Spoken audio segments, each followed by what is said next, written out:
Assalamualaikum warahmatullahi wabarakatuh. Saya Puan Nurhanita binti Hashim akan membentangkan kaedah yang digunakan oleh Kolej Komuniti dalam mendepani cabaran pelaksanaan kursus pembelajaran sepanjang hayat PSH semasa Perintah Kawalan Pergerakan PKP.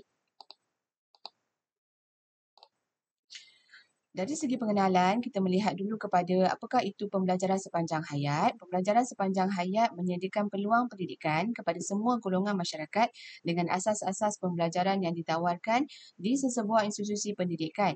Melalui PSH ini, Kolej Komuniti berperanan sebagai penyedia latihan kepada golongan sasaran dalam memberikan kemahiran dan melatih para ibu tunggal untuk keluar dari kepompong kemiskinan hidup.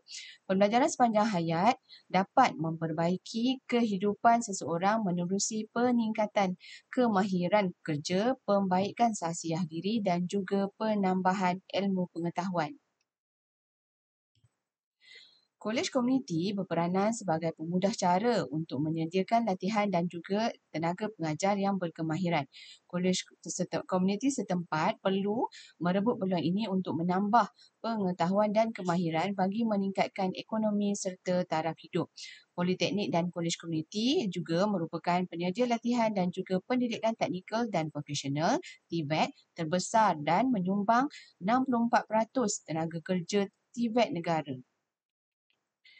Semasa pandemik COVID-19 yang merupakan isu global telah memberikan impak kepada perubahan landscape kehidupan manusia, di mana Perintah Kawalan Pergerakan PKP telah dilaksanakan bagi membendung penularan COVID-19 ini.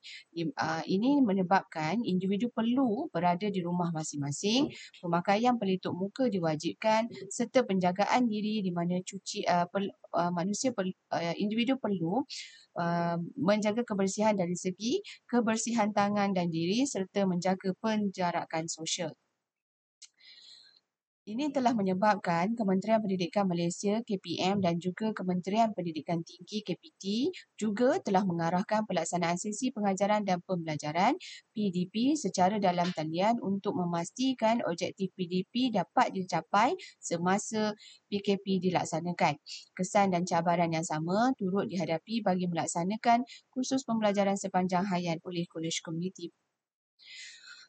Kita lihat kepada hala 7 PSH yang mana kita rujuk kepada Pelan Pembangunan Pendidikan Malaysia 2015 hingga 2025 yang dikeluarkan oleh Pendidikan Tinggi. Lonjakan ketiga iaitu menghayati pembelajaran sepanjang hayat, di mana lonjakan ini adalah untuk membangunkan masyarakat berilmu dan juga inklusif. Kolej Komuniti memainkan peranan sebagai hak pembelajaran sepanjang hayat yang mana memfokuskan kepada 5 hala 7 baharu pembelajaran sepanjang hayat. Yang mana yang pertama adalah membangunkan komuniti yang celik digital seiring dengan 4IR, meningkatkan kualiti hidup dan kesejahteraan masyarakat.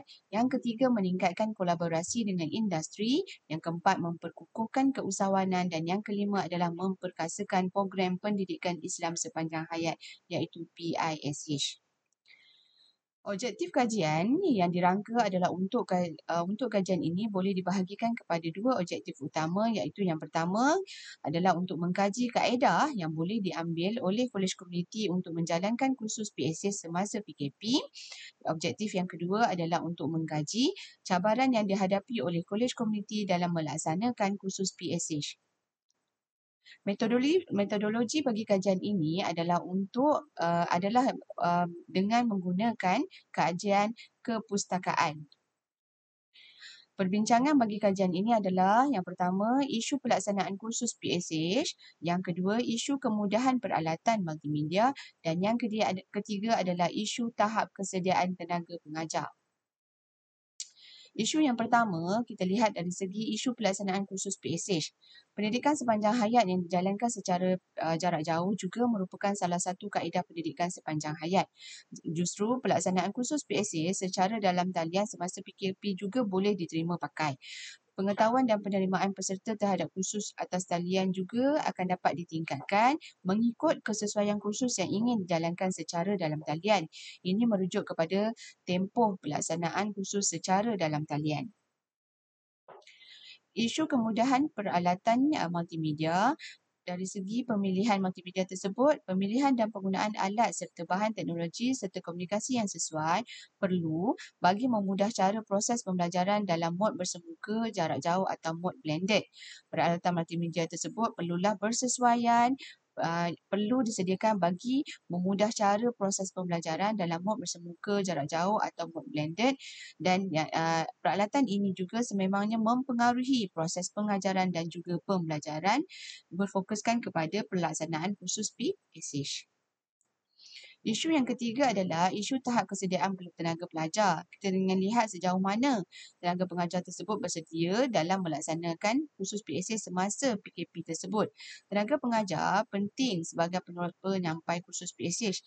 Mereka seharusnya bersedia dari segi pengetahuan dan juga kemahiran dalam penggunaan platform online. Menyediakan bahan PDP yang menarik bagi menarik minat peserta khusus untuk meningkatkan kefahaman dan juga penguasaan terhadap khusus ataupun pelaksanaan khusus PSH yang dijalankan. Ia juga dapat memfokuskan kepada komunikasi dua hala, di mana akan ada soal jawab dan juga soal jawab antara peserta dan seterusnya bersedialah pengajar tersebut juga bersedia dengan masalah teknikal sekiranya berlaku. Justru tenaga pengajar perlu sentiasa standby mode untuk mengenal pasti sekiranya berlaku masalah teknikal yang mungkin akan dihadapi. Rumusan bagi kajian ini daripada isu-isu perbincangan yang telah dibincangkan tadi, Kolej Komuniti perlu mengkaji cabaran khusus PSH atas talian dan rangka strategi penyelesaian, dan fokus utama adalah blended learning adalah kaedah yang terbaik dalam pelaksanaan khusus PSH ini. Matlamat pelaksanaan PSH mampu dicapai dengan kerjasama antara semua pihak, yang mana dari segi peralatan, dari segi kesediaan tenaga pengajar tersebut dan juga pelaksanaan kursus itu sendiri. Sekian, terima kasih.